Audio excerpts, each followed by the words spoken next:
carne e na mente voltada para o que a carne deseja. Mas quem vive de acordo com o Espírito tem a mente voltada para o que o Espírito deseja. A mentalidade da carne é morte, a mentalidade do Espírito é vida e paz. A mentalidade da carne é inimiga de Deus, porque não se submete à lei de Deus, nem pode fazer. Quem é dominado pela carne não pode agradar a Deus. Entretanto, vocês não estão sob o domínio da carne, mas do Espírito. E se de fato o Espírito de Deus habita em vocês, se alguém não tem o Espírito de Cristo, não pertence a Cristo. Mas se Cristo está em vocês, o corpo está morto por causa do pecado, mas o Espírito está vivo por causa da justiça.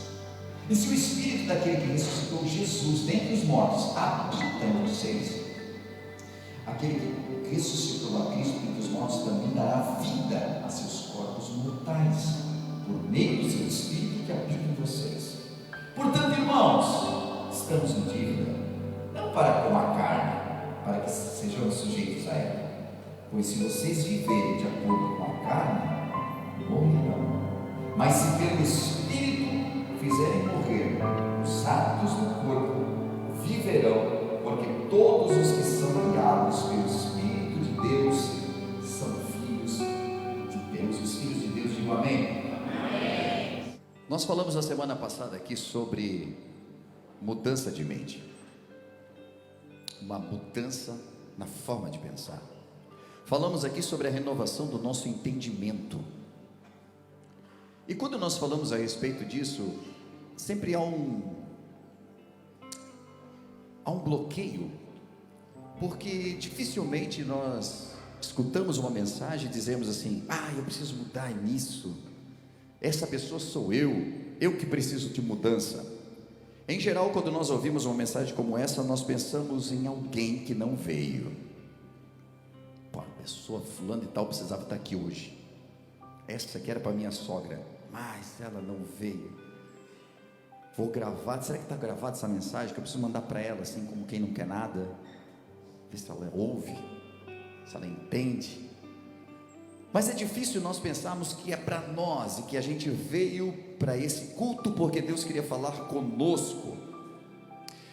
A força do pensamento tem um poder de mudar muito. Nós somos seres dotados de 3 particularidades. Nós temos a nossa memória, o nosso pensamento e a nossa imaginação. A nossa memória está atrelada ao nosso passado. Você não consegue lembrar de algo que não aconteceu? Então a memória nos fala de passado. A imaginação nos fala de futuro.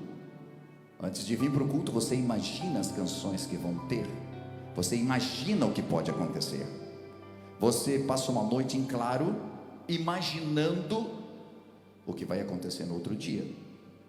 Mas é o pensamento que está atrelado ao presente, é o pensamento que nos fala sobre o agora. E dentre todos os líderes, autores, gurus de autoajuda, CEOs, teólogos e tudo mais, que tem pontos de vista diferentes sobre a vida, política e tantas outras coisas, uma coisa concordam entre si, que pensamentos são incrivelmente importantes e eles ditam a trajetória da nossa vida. Por quando nós falamos de uma mudança de mente, nós estamos falando de uma mudança de pensamento.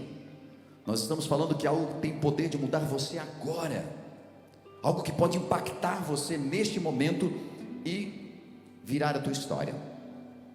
Homens famosos da história falaram algumas palavras, como Henry Ford, que disse: se você pensa que pode, ou se você pensa que não pode, você está certo. No primeiro momento parece estúpida essa afirmação, mas o que ele está tentando dizer é assim: você pensa que pode, você consegue. Se você achar que não, eu não posso, parabéns para ti, tu não consegue mesmo. Porque você determina, você vai determinar isso para você. Pastor, então nós estamos tirando Deus da jogada? De maneira nenhuma. Mas Deus vai agir em cima do teu posicionamento. Você se posiciona e Deus age. Você toma uma atitude, Deus toma uma providência. A providência não é você que toma, porque você não consegue tomar uma providência.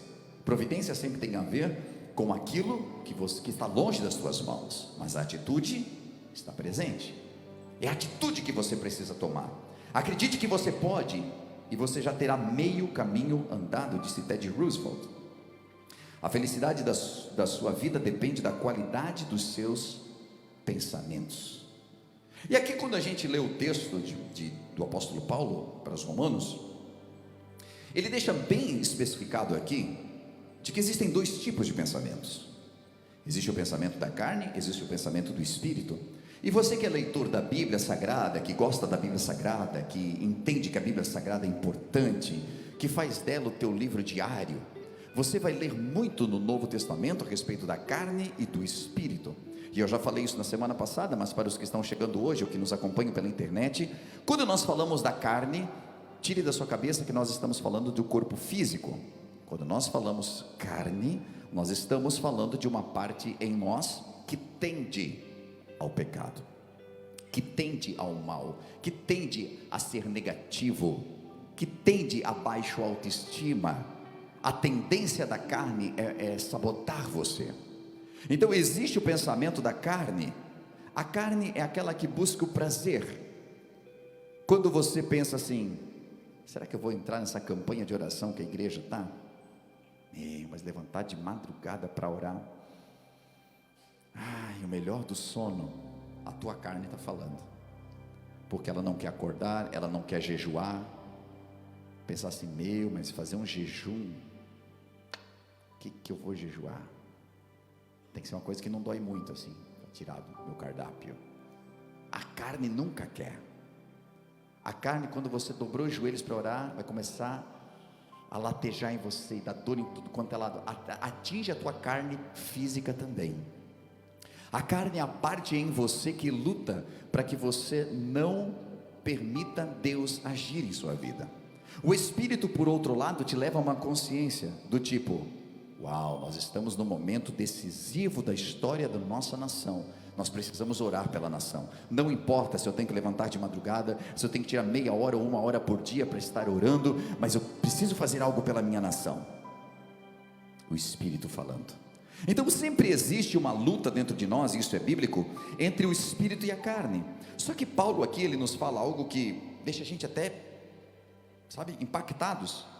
A mentalidade da carne é morte, a mentalidade do espírito é vida e paz. Por que a mentalidade da carne é morte? Porque os nossos pensamentos são rondados muitas vezes de ira. A mentalidade da carne é aquela que, se alguém falar alguma coisa para você, você já tem 10 para falar em cima. E quantas pessoas que numa discussão fervorosa acabam tirando a vida do outro? A mentalidade da carne é morte. A mentalidade do espírito, quando alguém começa a falar e querer ter razão e tudo mais, a mentalidade do espírito é vida e paz. Ou seja, tá certo, Deus abençoe, e sai. Mentalidade do espírito é aquele que não entra em discussão. Mentalidade do espírito é aquele que busca o caminho da paz. E aqui o texto continua nos falando da nossa mente. Quem vive segundo a carne tem a mente voltada para a carne. E aí nós precisamos analisar como está a nossa mente hoje. Se ela está voltada para o conflito ou ela está voltada para a paz. Se nós sempre estamos procurando alguma coisa para nos meter em conflito, ou nós sempre estamos buscando um caminho de paz. E o caminho de paz não é falar da vida dos outros. O caminho de paz é sempre pensar o melhor do outro, mesmo que pareça que está errado. E aí parece assim: pastor, isso é meio difícil de viver, né? Mas isso é cristianismo. Isso é cristianismo. O apóstolo Paulo, ele nos desafia, e na semana passada nós falamos o que estava em Romanos 12: não se amoldem ao padrão deste mundo, mas transformem-se. Transformação. A palavra grega usada aqui é uma palavra que ela nos remete à renovação de mente. Anakainosis é o nome da palavra. Significa literalmente renovação. Eu preciso de uma renovação no meu modo de pensar, no meu modo de agir, no meu modo de ser. Porque eu estou fazendo as mesmas coisas, estou chegando sempre no mesmo lugar. E uma renovação, quando ela acontece, ela muda a aparência. Quando você vai fazer uma renovação da sua casa, na sua empresa, enfim, você vai trocar alguma coisa que está quebrada, você vai reformar uma coisa que está caindo, você vai passar uma pintura onde já estava desbotado, você vai fazer uma reformulação daquilo que não está bom. E a renovação da mente é da mesma maneira. Agora, o que acontece muito é porque nós promovemos uma renovação que é uma renovação de fachada. Você já viu aquela pessoa que, para atrair mais clientes, ela coloca uma placa, né? Às vezes a empresa está meio ruim, bota uma placa dizendo assim: sob nova direção. Aí o cara entra, é a mesma coisa que está lá dentro. Se é uma lancheria, enfim, pede o lanche, é o mesmo lanche, é a mesma coisa, e às vezes até o mesmo dono, está sob uma nova direção. Mudou a placa, mudou a fachada, mas dentro é a mesma coisa. Como tem pessoas que mudam de igreja, mas continuam sendo as mesmas pessoas de sempre. Não, porque agora eu me batizei, aleluia, me batizei. Batizou, mas continua a mesma coisa. Continua sendo a mesma pessoa, falando as mesmas coisas, agindo da mesma maneira, e não muda. E aí pensa, por que não está dando resultado, será? Porque eu fiz o que me falaram, eu comecei a ir na igreja, eu até me batizei, olha só, mudei de religião, eu virei crente. Usa bastante isso aí hoje, virei crente, e parece que nada funcionou. Mas por quê? Porque só mudou a placa. Antes tinha uma placa, agora tem outra placa. Antes eu era da igreja A, agora eu sou da igreja B, mas eu continuo a mesma pessoa, com os mesmos pensamentos, a minha mente continua igual, eu continuo reagindo da mesma maneira. E entenda de que nós não somos as nossas ações, nós somos muito mais as nossas reações, porque as nossas ações sempre são pensadas. Então antes de eu agir eu vou pensar, mas antes de reagir eu não penso. E a nossa reação fala muito a respeito de quem nós somos. Porque uma coisa assim, eu tenho que falar com o irmão, meu Deus, que treta que eu tenho que resolver, mas o que eu vou falar para ele?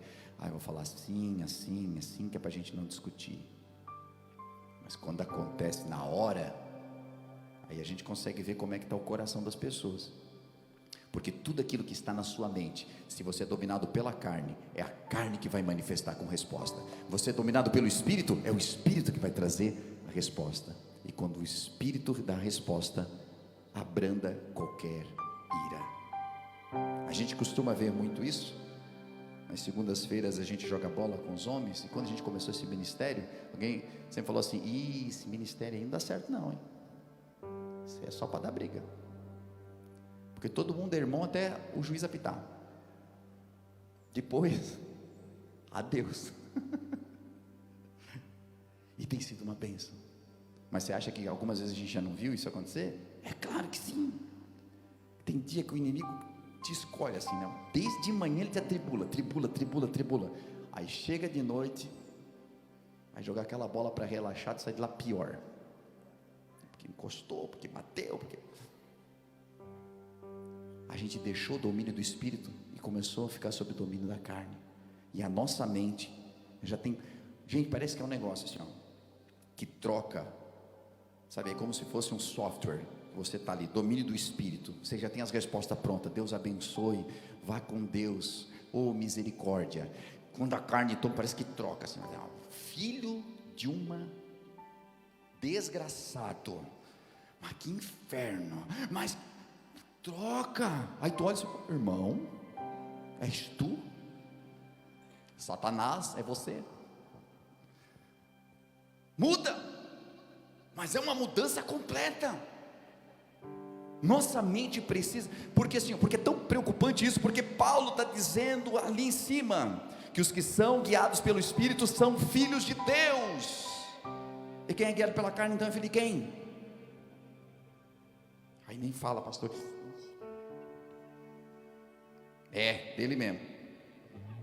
Muda a fachada, mas não muda por dentro, é a mesma coisa. Que tipo de renovação a nossa mente precisa então? Nossos pensamentos precisam sair daquele foco que eles tinham. Porque às vezes nós mantemos os nossos pensamentos danificados, os nossos pensamentos que nos trouxeram machucaduras, que pensamos por anos, e como uma gravação desatualizada na nossa mente, nós ficamos remoendo coisas que foram, e isso vai nos contaminando de tal forma que nós não conseguimos ver uma solução. E aí eu peço para você, pare um momento agora, enquanto você está me ouvindo, e responda para si mesmo, você reclama constantemente? Reclama constantemente? É mais fácil para você se concentrar nas coisas que podem dar certo ou errado na sua vida? Vem uma proposta para você, qual é o primeiro pensamento que vem? Aleluia, vai dar tudo certo em nome de Jesus. Ou assim, sei não. Qual é o primeiro pensamento que vem em você? Você tem ciúmes ou inveja dos outros, e como a vida deles parece melhor do que a sua, você sempre está com algo no seu coração? E aí a gente tem que ser assim, bem sincero. Você tem inveja ou ciúmes quando alguém consegue prosperar e você não? Pensa, graças a Deus não. Que carro bonito, hein? Deve ter sido caro. Porque às vezes nós dizemos que não, mas o outro conquista e eu fico louco, porque para mim não acontece. Bonito o carrinho que tu deu para o teu filho, né? A gente fica irado com Deus que o outro prospera. O que acontece? Mas os nossos pensamentos nunca são pensamentos de prosperidade, e aí nós queremos prosperar. Gente, você vai até o limite dos teus pensamentos, porque os nossos pensamentos podem ser influenciados por duas coisas: pela incredulidade ou pela fé. E quando os nossos pensamentos, são tocados pela fé, é como um nitrogênio colocado dentro. Vai, avança, chega mais além. Agora, quando é tocado pela incredulidade, amarra, você não sai do lugar. Precisa ser tocado pela fé, precisa ser tocado pelo Espírito de Deus, e é por isso que precisa virar a chave. Estava na carne, precisamos virar para o Espírito. Se temos uma perspectiva positiva da vida, se lutamos todos os dias contra as obsessões da nossa mente, todos podemos nos servir de alguns conselhos quando se trata dos nossos pensamentos, conselhos como esse que você está tendo agora. Por quê? Porque alguns pensamentos, eles não são apenas negativos e ruins, eles são tóxicos. Não é só, tive um pensamento ruim. Sabe quando você vê a manchinha no lugar do corpo? Esse é um pensamento ruim. Pode ser uma coisa pior. Só que esse pensamento ruim se torna tóxico,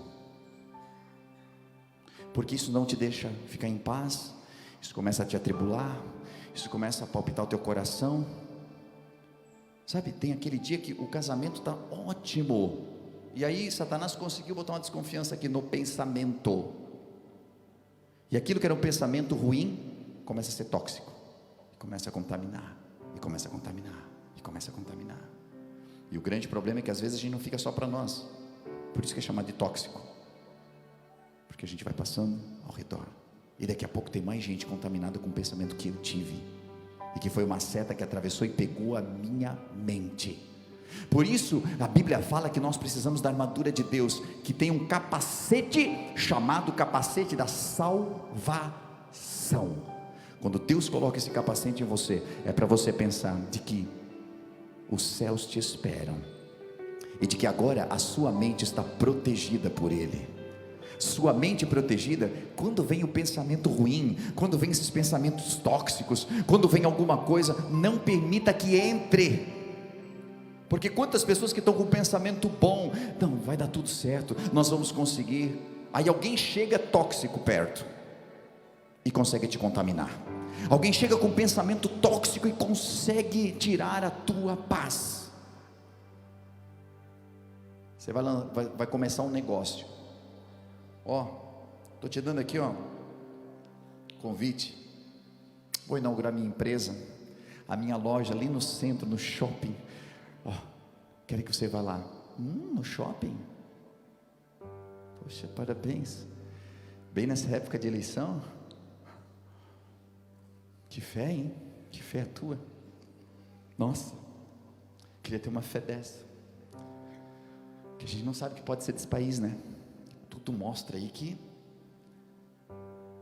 Aí tu já... não, vai dar tudo certo.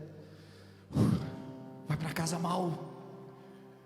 Já vai para casa mal, já não tem mais vontade de encomendar aqueles coquetéis gostosos, de fazer aquele negócio, sabe? Já fica, meu Deus, será? Já não vou investir tanto, né? Eu ia comprar lá naquele que é bem bom, eu tenho que investir menos, porque tem que guardar um dinheirinho, porque vai que não dá certo mesmo, né?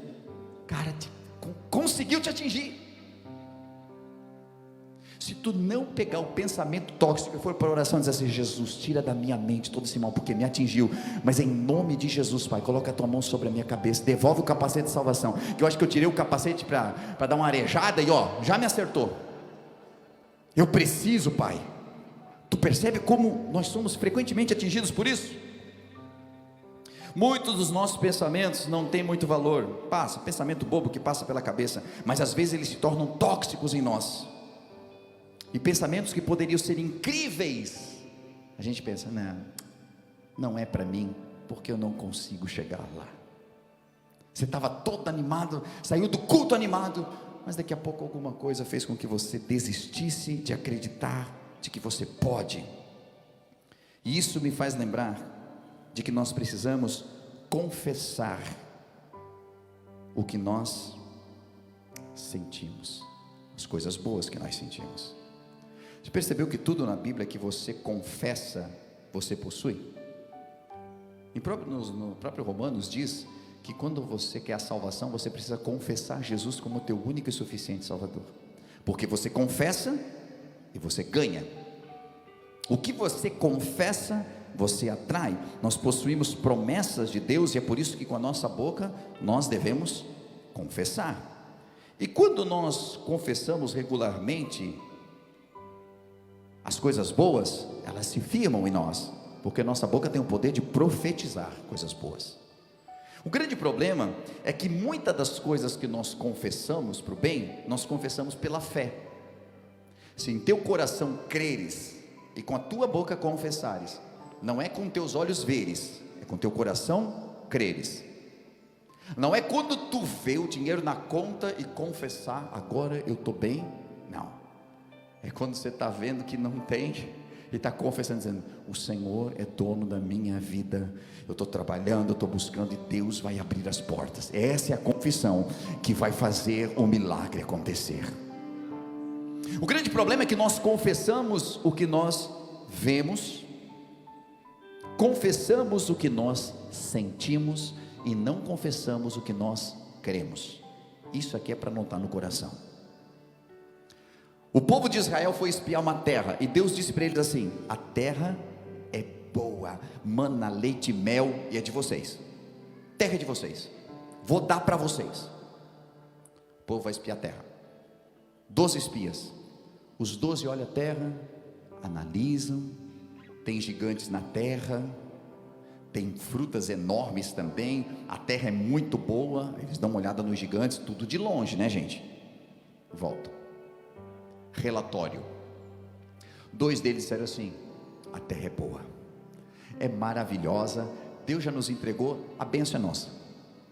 10 deles: não, gente, pelo amor de Deus, os gigantes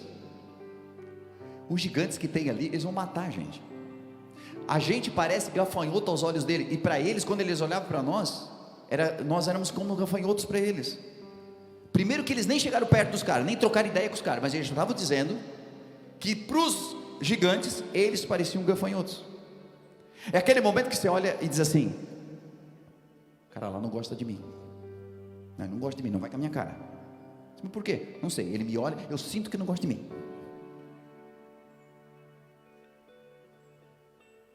E a pessoa nem te conhece.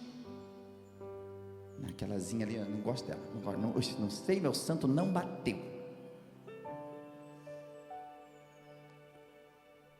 Sabe aquele momento que tu olha e tu sente e tu vê uma coisa e tu já começa a confessar aquilo, tu começa a declarar aquilo, mas não vai dar certo mesmo.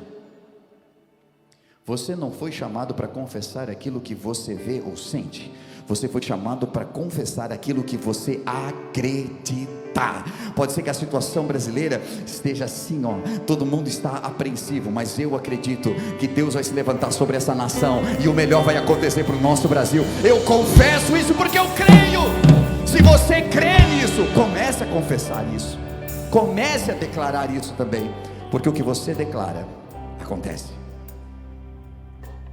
E o que você tem declarado sobre a tua vida? Você declara aquilo que você está vendo? E pastor, eu olho a minha situação, não tem como dizer o contrário, porque olha só a situação lá em casa. A minha esposa está assim, e eu e ela não falamos, e eu e ela estamos ruins, e eu e meus filhos. Essa é a situação. É o que você está vendo?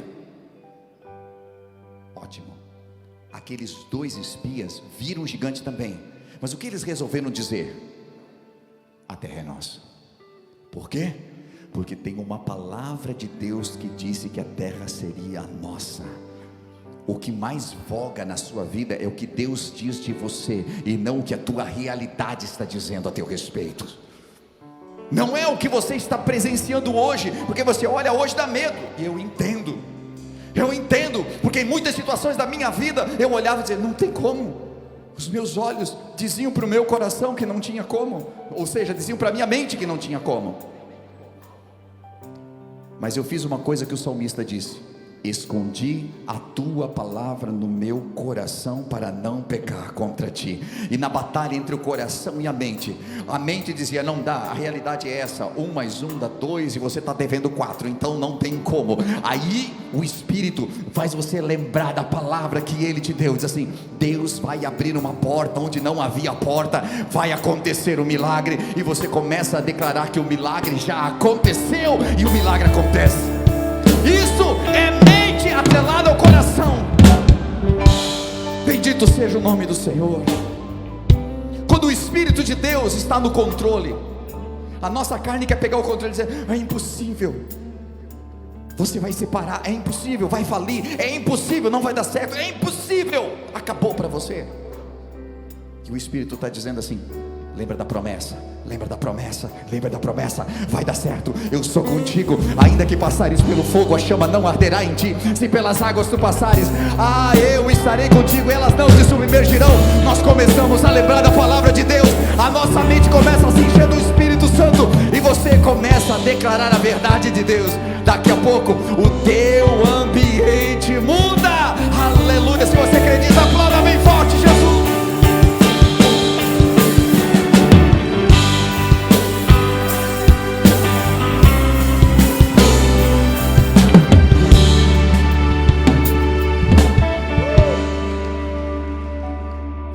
Quando Deus olhou para essa terra, está escrito lá em Gênesis, e a terra estava sem forma e vazia. Deus olhou para a terra, sem forma e vazia. Segundo a teologia do intervalo, a terra ficou vazia porque Satanás caiu nela. Ela era habitada, ela tinha sua beleza, porque Deus não faz nada vazio e nem sem forma. Mas ela foi destruída. Quando Deus olha para a terra, Ele não diz assim, o que fizeram aqui? Que palhaçada que é essa aqui? Que coisa feia que está isso aqui? Isso aqui não dá mais para mexer não. Vamos acabar com tudo isso aqui. Porque quando a gente olha para uma situação feia, tem vezes que a gente olha a conta bancária, ela está sem forma e vazia. Hoje você já sabe, Satanás caiu nela, né? A gente olha, Jesus, esse negócio está sem forma e vazio aqui. Você pode dizer, quem usou o cartão?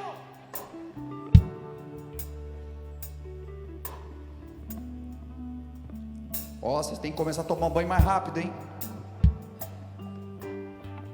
Misericórdia. O que vocês estão fazendo, cara? Não, tem um vazamento aqui. Quando você olha o problema, o que você declara?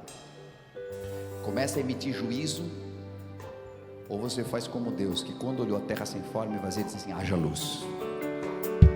Vamos para a solução, porque não adianta a gente ficar lamentando em cima das coisas que estão erradas aqui. O pensamento de Deus é para cima, o pensamento de Deus é para frente, o pensamento de Deus é como vamos resolver. Não ficar lamentando em cima daquilo que foi, é como a gente vai resolver daqui para frente. Você pode ficar aí tentando resolver o problema, porque tem gente que quando começa a discutir o problema é assim, ó. Então, vamos resolver? Vamos resolver. Porque, não, tá ruim, né? Tá ruim. Não estaria ruim se tu tivesse aquela vez. Já começa o problema de novo. Então, porque a pessoa acha que tem razão, então ela sempre precisa jogar na cara do outro que ele está errado. A gente vai resolver, mas tu sabe que a gente só está nessa situação porque tu, né? Não resolve nunca. Haja luz e houve luz. Pronto, daqui para frente é só fazer o que tem para fazer. Tem que fazer a separação. Deus trabalhou, Deus fez, Deus agiu para que tudo fosse perfeito e que nós pudéssemos ser colocados nesse mundo. Os planos perfeitos de Deus estão para acontecer na sua vida, mas você precisa organizar os teus pensamentos primeiro. Precisa haver uma revolução aqui. Enquanto esse pensamento continuar pequeno, enquanto esse pensamento continuar sendo negativo, enquanto você continuar declarando que vai dar errado, não vai conseguir essa luta, e porque não vai funcionar. E gente, isso aqui não está atrelado não, isso aqui é o evangelho de O Segredo, que pastor, não.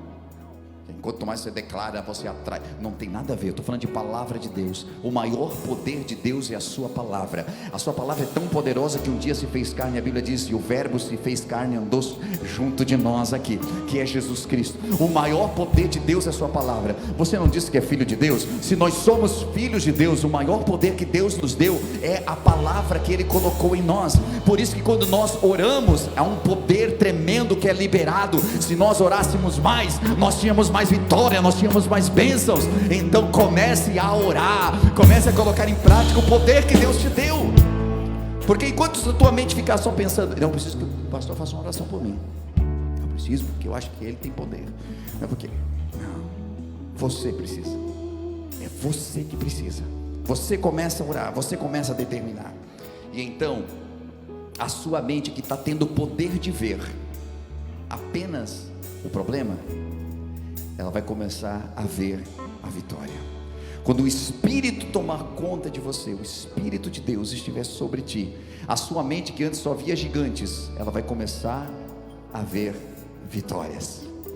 Por isso Josué e Caleb disse assim, aqueles dois espias que acreditaram: se o Senhor se agradar de nós, Ele nos dará a terra. Se o Senhor se agradar de você, o que você faz para agradar o Senhor todos os dias? Pense por 15 segundos. O que você faz para agradar a Deus todos os dias? O que você faz assim que, pastor, como é que agrada a Deus? Eu tenho como falar umas palavras aqui que vão machucar, ou eu tenho como falar palavras que vão edificar. O que nós escolhemos? Eu tenho como mentir e falar a verdade. O que você escolhe?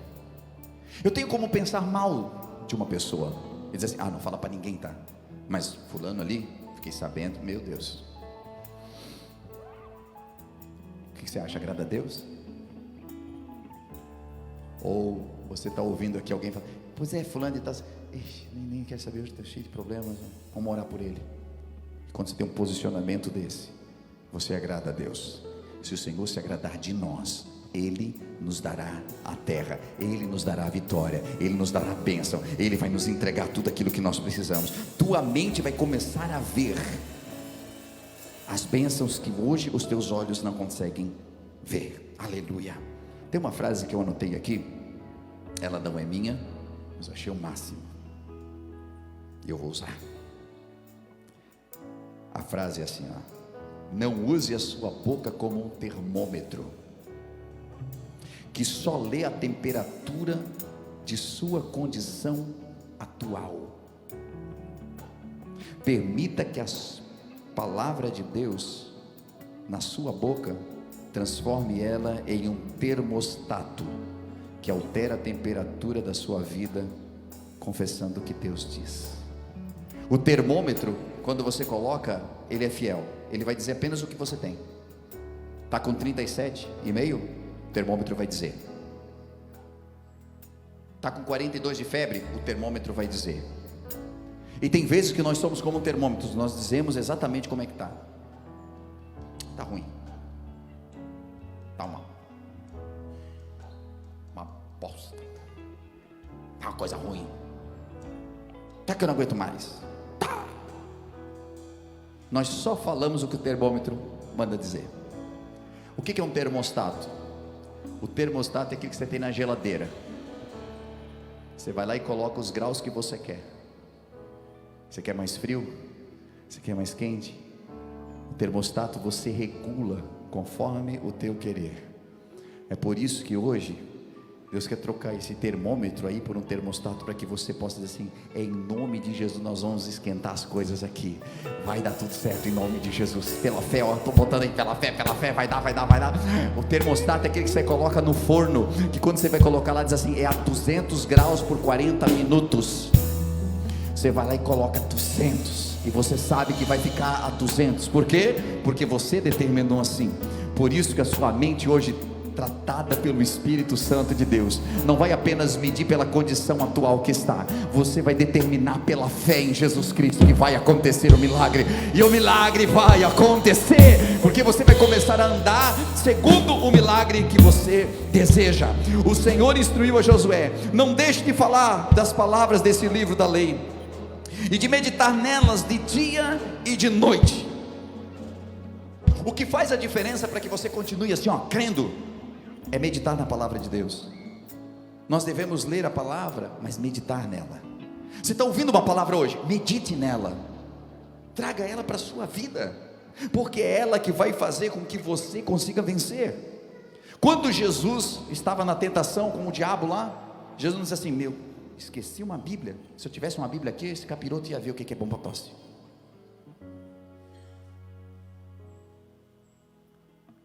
Ele citou a palavra precisa estar presente na sua mente, e para ela estar presente na sua mente, você precisa ler, você precisa ouvir, você precisa reter ela.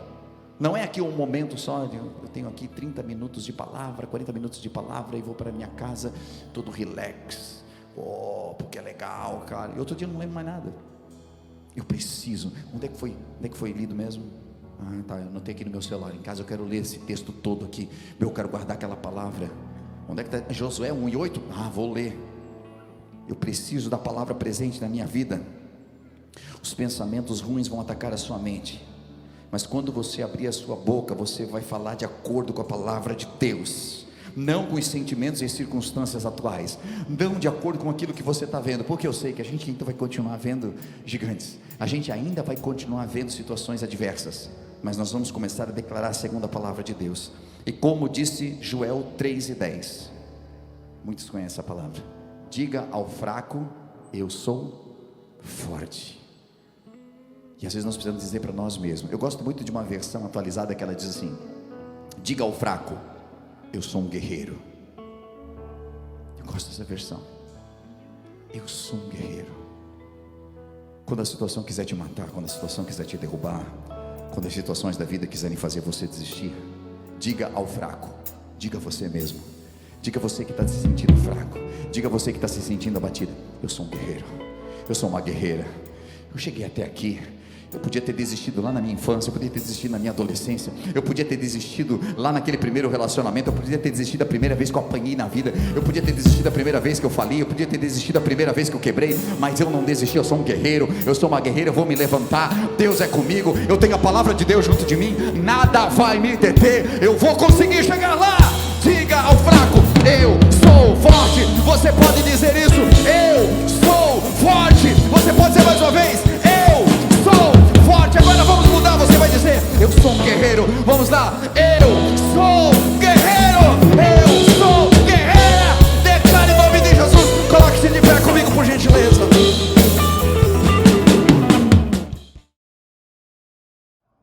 Você deve ter ouvido uma mensagem top nesse momento. Acabou de vê-la, falou muito com a tua vida, e quem sabe passou no teu coração: uau, eu quero muito conhecer esse lugar, eu quero muito contribuir com essa obra. E nesse momento você pode fazer isso. Estou passando aqui para dizer de que há várias formas de nós contribuirmos na obra do Senhor. Às vezes com nossos talentos, os nossos dons, mas também com a nossa contribuição. Sabe que cada vez que você contribui, seja com teus dízimos ou tuas ofertas, você promove para que o reino de Deus se expanda. Para que trabalhos como esse possam chegar a milhares de pessoas, hoje via internet, ou mesmo dentro do ambiente onde nós estamos, aqui na cidade, onde nós temos a The Way Church. Hoje, pelas formas que você vê aí na sua tela, você pode contribuir. Seja o seu Pix, transferências, depósitos. O mais importante é que esteja ligado ao seu coração. Nós vemos na Bíblia Sagrada que haviam pessoas que contribuíam com seus dízimos, outras com suas ofertas. Os dízimos muitas vezes ligados a algo que, para mim, fica mais fácil de planejar. 10% daquilo que eu ganho, eu invisto no reino de Deus. Mas outras pessoas do Novo Testamento já não se atinham mais a dízimos. Algumas delas vendiam tudo que tinham e entregavam. Outras dividiam o que tinham. E dessa forma elas sabiam de que parte dos seus ganhos poderia alcançar a muitos. Então, da maneira como você sentir em seu coração, seja por oferta, seja por dízimos, mas que você possa fazer com todo o seu coração essa contribuição. E saiba, dentro do seu coração, de que cada vez que você estende a mão para que a obra de Deus continue evoluindo, crescendo e se ampliando, as mãos de Deus se estendem sobre você também. Não como um ato de cobrança ou negociação, mas porque Deus é fiel e nunca fica devendo nada para ninguém. Por isso eu convido você a fazer parte desse ministério, dessa obra, com as suas contribuições. E isso fará com que a gente continue ajudando tantas famílias que cada semana são restauradas, que nos procuram em busca de algo que não encontraram em mais nenhum lugar. Às vezes sem esperança. E essa esperança não é levada apenas por nós, mas é levada por você, através do seu amor. Então, convido você a fazer segundo aquilo que o Senhor colocar no seu coração de fazer. E com certeza abençoará a muitos. Que Deus abençoe sua vida, continue nos acompanhando pelos canais, que eu tenho certeza que é só o começo do que Deus ainda fará em sua vida e em sua família.